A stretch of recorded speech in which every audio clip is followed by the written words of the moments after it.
The late afternoon sun painted everything golden in Riverside Park. Children's laughter danced through the air, while joggers followed winding paths beneath ancient oak trees. Dogs pulled their owners toward favorite spots, and families spread blankets on soft grass. This was peace in its purest form, the kind of moment that makes you forget the world can be cruel. But beneath the largest oak tree, near the northern bench that had weathered decades of seasons, sat a figure who knew cruelty intimately. Mike Tyson rested alone, his massive frame wrapped in a simple black tracksuit. The gray hoodie hung loose around his shoulders, revealing a face carved by time, triumph, and tremendous pain. At 67, Iron Mike carried himself differently than in his prime. Gone was the explosive energy that once terrorized heavyweight divisions. In its place sat something deeper, a quiet strength that didn't need to announce itself. His hands, those legendary weapons that had dropped giants, rested peacefully on his knees. Calloused but calm, they told stories of violence transformed into wisdom. Scattered around his feet, a small group of pigeons pecked at crumbs from a granola bar he'd slowly broken apart. He watched them with genuine interest, finding something profound in their simple existence. They didn't judge. They didn't want autographs or stories about his darkest moments. They just ate and lived, content in the present. Tyson had come here seeking exactly that, presence without performance. In recent years, finding peace had become harder than any fight he'd ever faced. Fame was a prison with invisible bars, and everywhere he went, people expected him to be the monster they remembered from headlines. But here, under this tree, he could simply exist. His skin, dark and weathered like polished mahogany, glistened faintly with sweat from an earlier jog. The exercise helped quiet the voices that still sometimes whispered in his mind, echoes of a past he'd spent decades trying to understand and forgive. Boxing had given him everything and taken just as much. Now, in these quiet moments, he searched for something different, redemption through stillness. The park hummed with innocent activity around him. A mother pushed her toddler on nearby swings, while teenage boys played pickup basketball, their sneakers squeaking against asphalt. An elderly couple shared a bench 50 yards away, pointing at cloud formations and laughing at private jokes accumulated over decades together. This was America at its best, diverse, peaceful, alive with possibility. Tyson had fought for this country's entertainment for years, had been its hero and villain, sometimes simultaneously. He'd made mistakes that cost him everything, served time that humbled him completely, and emerged determined to be better than his worst moments. But not everyone believed in second chances. From across the park, Officer Daniel Carlos surveyed his domain with the cold calculation of a predator.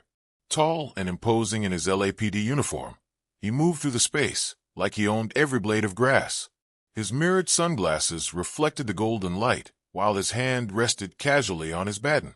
Everything about his posture screamed authority, the kind that demanded respect rather than earning it.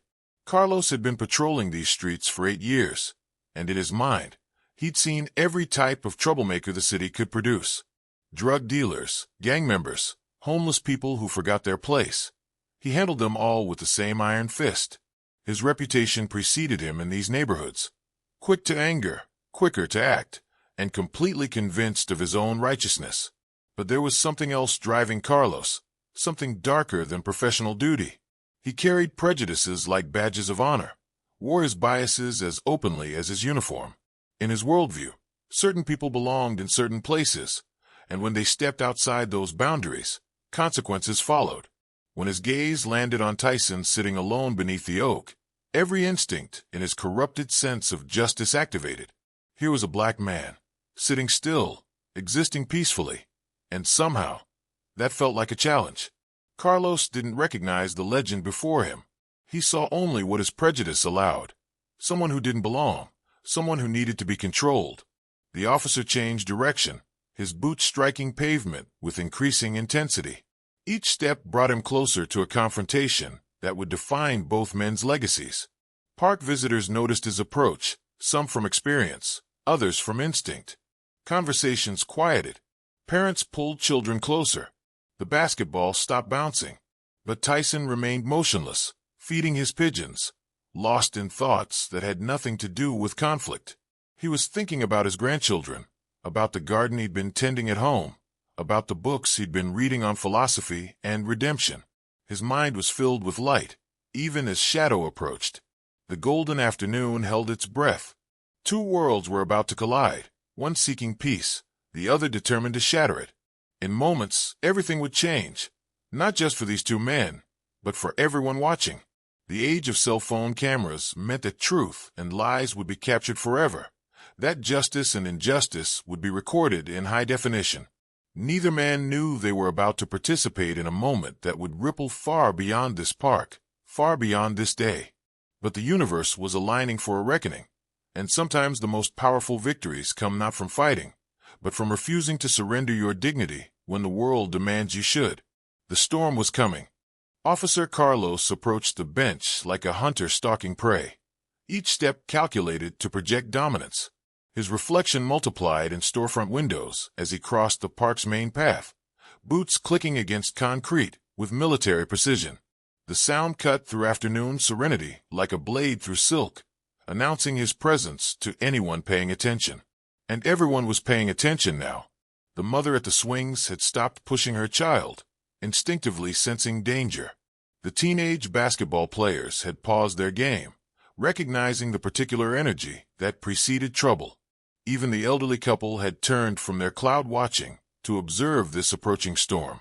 But Mike Tyson remained perfectly still, completely absorbed in watching his pigeons navigate the simple politics of scattered crumbs.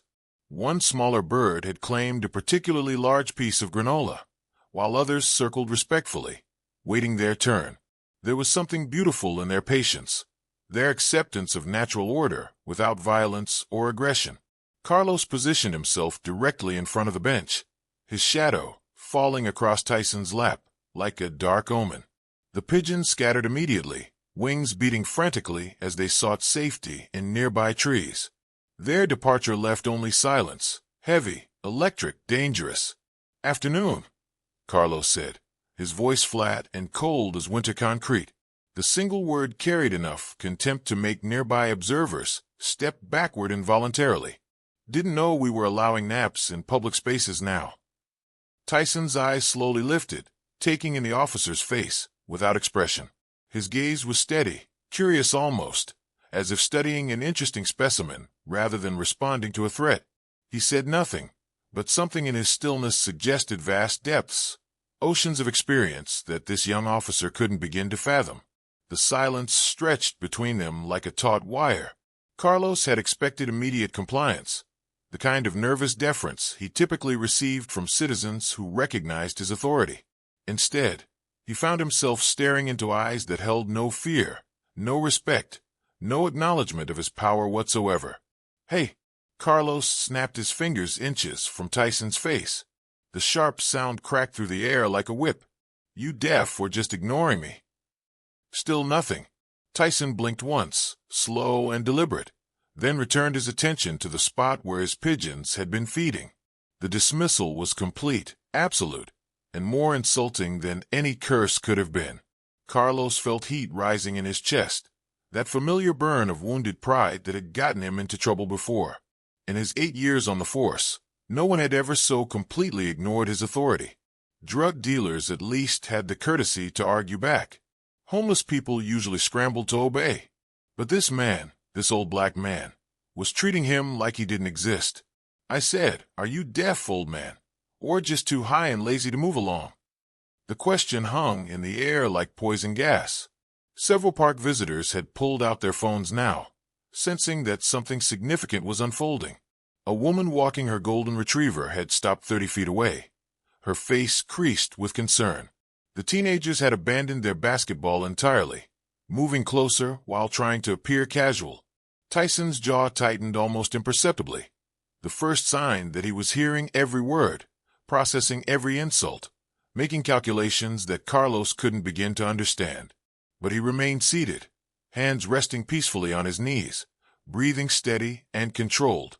That control only fueled Carlos's rage. In his experience, black men who didn't show fear were dangerous, unpredictable, threatening to the order he worked so hard to maintain. His hand drifted toward his baton, not to draw it yet, but to remind both himself and his target that he held all the power here. "You people love sitting around like you own the place," Carlos hissed, leaning closer so his words would carry venom without carrying to the growing crowd. "Just chilling, right? Waiting for trouble to find you." The racist undertone in his voice made several observers gasp audibly. Phones were definitely recording now, capturing not just video but audio of every damning word. Social media algorithms were about to get very interested in this interaction. But Tyson remained unmoved, a mountain of calm in Carlos's growing storm. His silence wasn't submission. It was something far more powerful. It was the quiet strength of a man who had nothing left to prove, nothing left to lose, and absolutely no need to justify his existence to anyone. Carlos circled the bench now, his frustration building with each step. "You think just because you got muscles and a scowl, you're above the rules? That you can take up space without earning it?" His voice was getting louder, attracting attention from across the entire park. "What's next? Selling weed to the kids in the playground?" The accusation was baseless, offensive, and publicly recorded, but it revealed everything about Carlos's mindset, his assumptions, his prejudices, his desperate need to criminalize peaceful existence when it didn't bow to his authority. A woman with her dog had moved closer, her phone raised and recording. The basketball teenagers were filming too, instinctively understanding that they were witnessing something that needed to be preserved, something that mattered beyond this moment. Tyson finally moved, but not in response to Carlos's provocation. Instead, he reached into his pocket and pulled out another piece of granola bar. With deliberate care, he crumbled it between his fingers and scattered the pieces on the ground where his pigeons had been feeding. The gesture was simple, peaceful, and somehow profound. It was also the last thing Carlos's fragile ego could tolerate. "Cute. Real funny," he snarled, stepping so close that his boots nearly touched Tyson's feet. "You go to show me ID, and then you're going to move on, or I'll make you move." The threat hung between them like a loaded gun. Everyone within 50 feet could feel the tension ratcheting up to dangerous levels. This was the moment when things typically exploded, when pride met prejudice and someone got hurt. But Tyson simply looked up at the officer, his expression unchanged, his breathing steady. In that gaze, Carlos saw something that made his stomach tighten. Not fear or anger, but something ancient and unshakable. Something that suggested this old man had faced far more dangerous opponents than one angry cop with a badge. The reckoning was about to begin. Carlos stared down at Tyson, his breathing becoming shallow and rapid as rage consumed his professional judgment. The old man's complete indifference to his authority felt like acid eating through his carefully constructed image of control. 8 years of commanding respect through intimidation, and now this. Utter dismissal from someone who should have been cowering. "You don't belong here," Carlos hissed, his voice dropping to a venomous whisper that only Tyson could hear clearly. "This park ain't for washed-up thugs pretending they matter." The words were pure poison, designed to wound and provoke. They revealed the ugliest depths of Carlos's soul, the racism he usually kept better hidden, the contempt he held for anyone who didn't fit his narrow definition of acceptable humanity. He was no longer a police officer maintaining order. He had become something far more dangerous. Tyson's response was to finally look up, his brown eyes meeting Carlos's gaze directly. In that moment, the officer felt something shift in the air around them. It wasn't fear exactly, but a recognition that he was staring into depths he couldn't measure, facing a presence he couldn't intimidate. Those eyes had seen championship glory and personal hell. They had watched men fall in boxing rings and witnessed his own life crumble in courtrooms. They had looked upon addiction, redemption, success, failure, and every shade of human experience between. Most importantly, they belonged to a man who had learned the difference between strength and violence, and chose strength. Carlos's hand found his baton, fingers wrapping around the polished black shaft with familiar comfort. The weapon had served him well over the years, helping him enforce his will when words weren't enough. It was an extension of his authority, a tool that transformed him from just another man into someone with the power to hurt those who defied him. "You're going to regret staring at me like that, old man," he threatened, his voice carrying across the park's suddenly silent air. The basketball game had stopped completely. Dog walkers had frozen in place. Even children seemed to sense that something terrible was building beneath the oak tree. But Tyson said nothing. His silence had become a weapon more powerful than any baton or gun. It was the silence of absolute confidence, of inner peace that couldn't be shattered by external storms. It was the silence of a man who had already fought his most important battles and emerged victorious, not against opponents, but against his own demons. Carlos interpreted that silence as mockery, as disrespect so profound it demanded immediate correction. "I asked you nicely," he snarled, his grip tightening on the baton until his knuckles went white. "Now I'm telling you, get the hell up." The command echoed across the park like a gunshot, causing several small children to burst into tears and their parents to gather them protectively. The crowd of observers had grown to over 24 people, most with phones raised and recording. Whatever happened next would be preserved forever, shared across social media platforms, and analyzed frame by frame. Tyson remained seated, but something in his posture had subtly changed. The relaxation was still there, but underneath it now was a coiled readiness, not aggressive, but prepared. Like a master chess player who has seen his opponent's next 15 moves and found them all lacking. Carlos raised his baton, the afternoon sun glinting off its surface like a promise of violence. The crowd collectively held its breath.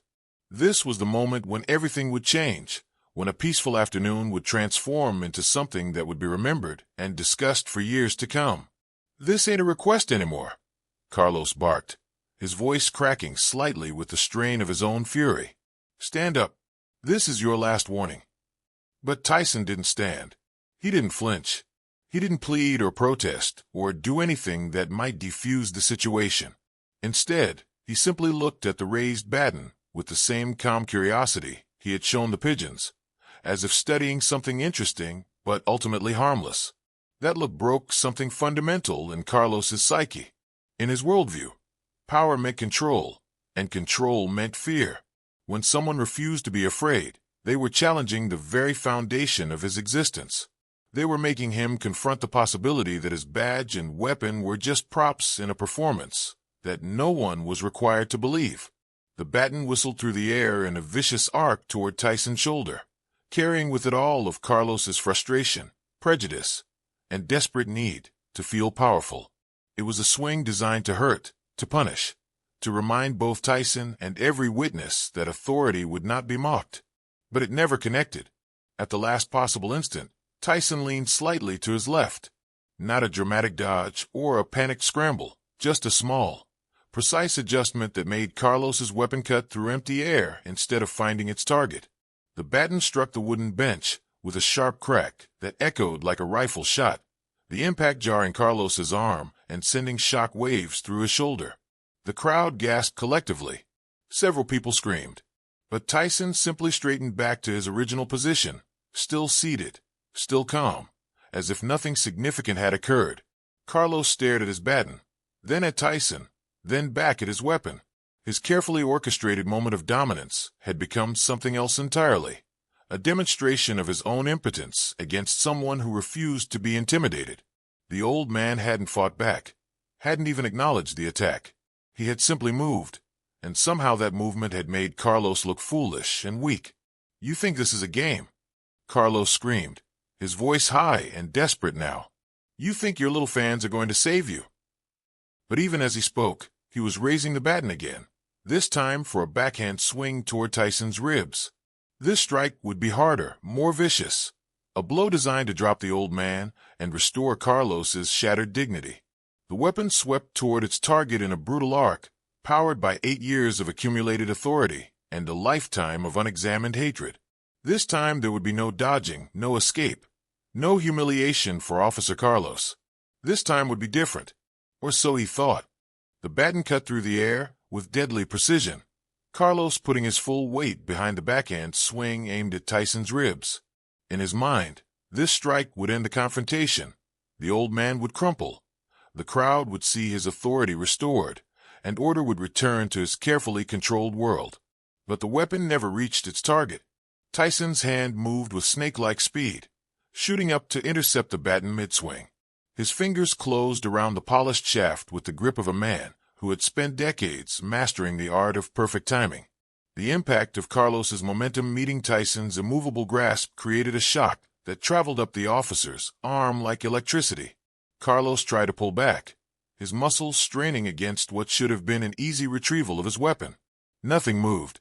The baton might as well have been welded to Tyson's palm, held in place by strength that defied the old man's relaxed appearance. For the first time since the confrontation began, true fear flickered in Carlos's eyes. This wasn't supposed to happen. Citizens didn't catch police batons. Old men didn't possess grip strength that could stop a full-power swing without apparent effort. Everything he understood about power dynamics was crumbling in real time. The crowd pressed closer, phones capturing every detail of this impossible moment. Someone whispered, "Did you see that?" Another voice added, "How did he move so fast?" But most observers simply stared in stunned silence, witnessing something that challenged their understanding of what was possible. Tyson's expression remained unchanged, calm, controlled, almost bored. With deliberate slowness, he guided the baton downward, his grip never loosening. Carlos's resistance meaning nothing against decades of professional conditioning. When the weapon reached ground level, Tyson simply opened his hand and let it drop. The baton clattered against concrete, with a hollow sound that seemed to echo forever. It rolled once, then settled at Carlos's feet like an accusation, a symbol of authority voluntarily surrendered rather than forcibly taken. Carlos stared at his fallen weapon, his chest heaving with exertion and humiliation. Around him, the crowd was murmuring, taking pictures, recording videos that would soon spread across the internet at viral speed. His moment of dominance had become a public spectacle of impotence. "You think you're a hero," he snarled, his voice cracking with desperation. "You think this makes you special." But even as he spoke, his hand was moving toward his service weapon, seeking the ultimate equalizer. The Glock 19 represented his final option, the tool that would restore his control and remind everyone exactly who held real power in this confrontation. His thumb popped the holster's safety strap with practiced ease. His fingers curled around the grip, muscle memory from thousands of hours of training taking over. This was familiar territory.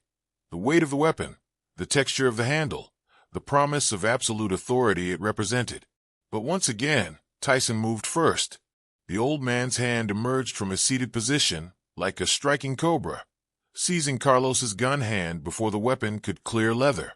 There was no violence in the motion, no aggression, just irresistible control that made Carlos's struggles seem like a child fighting against gravity.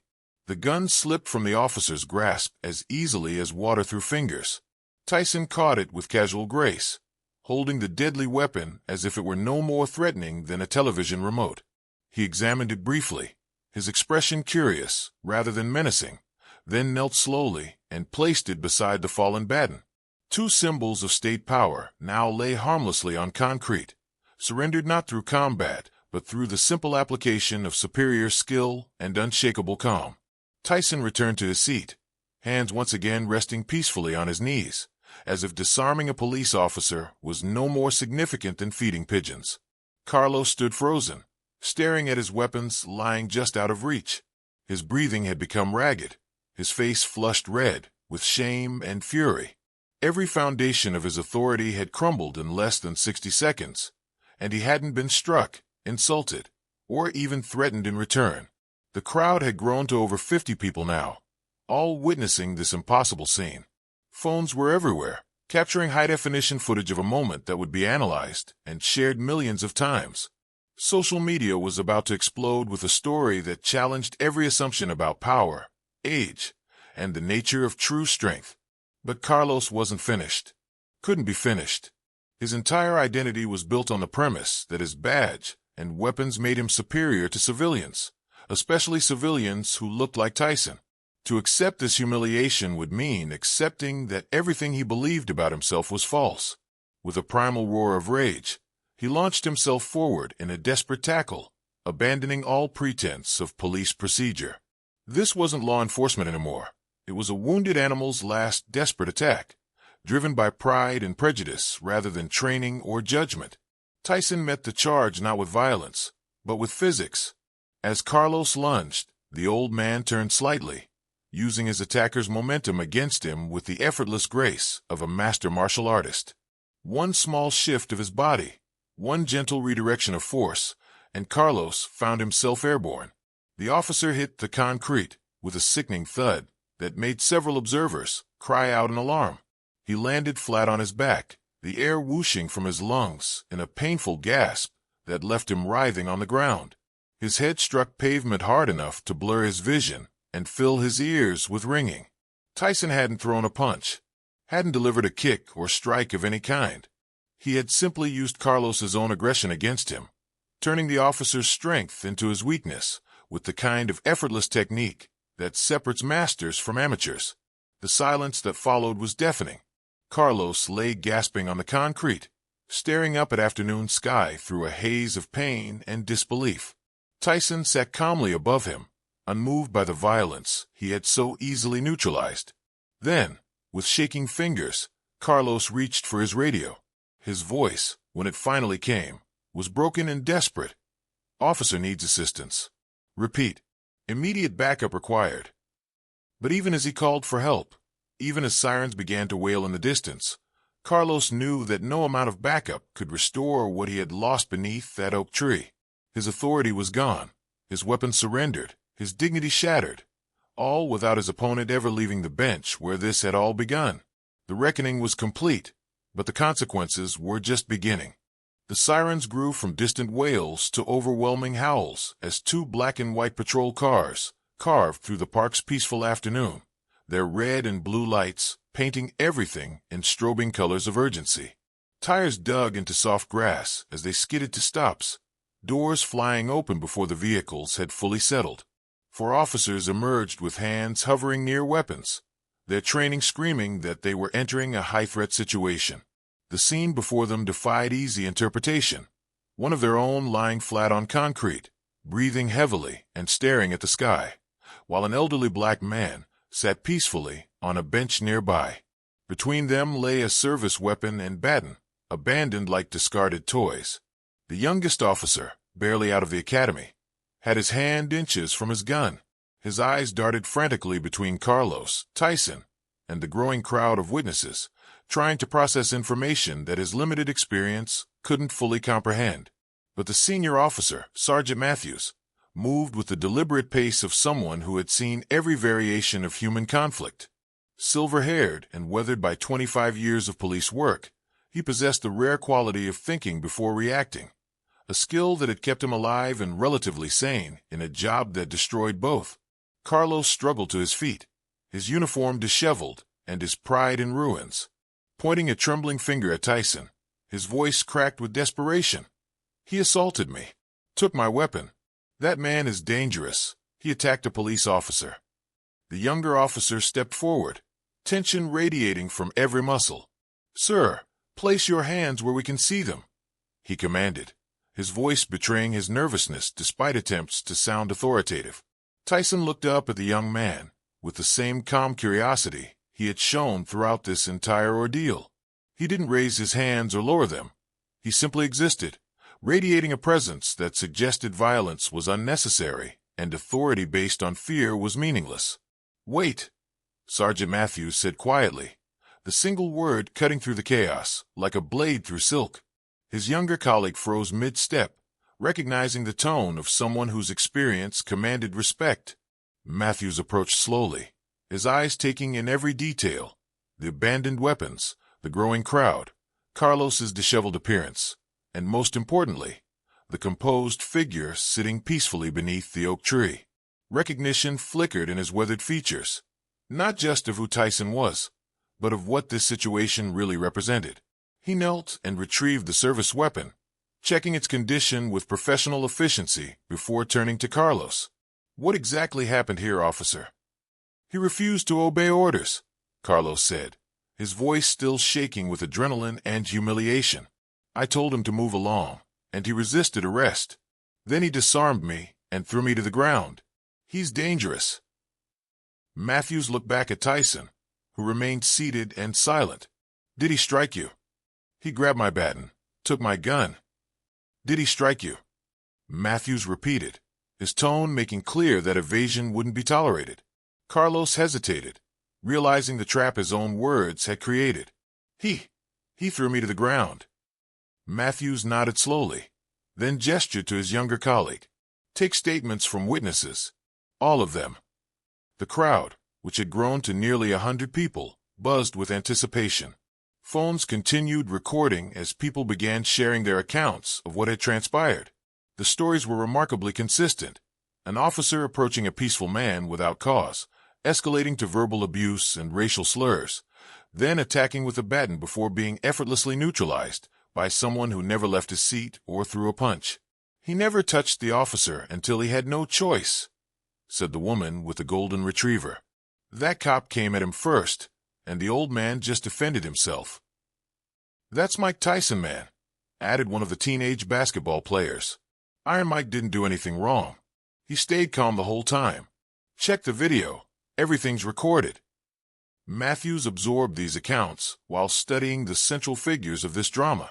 Carlos stood defiant but clearly shaken, clinging to a narrative that the evidence was rapidly dismantling.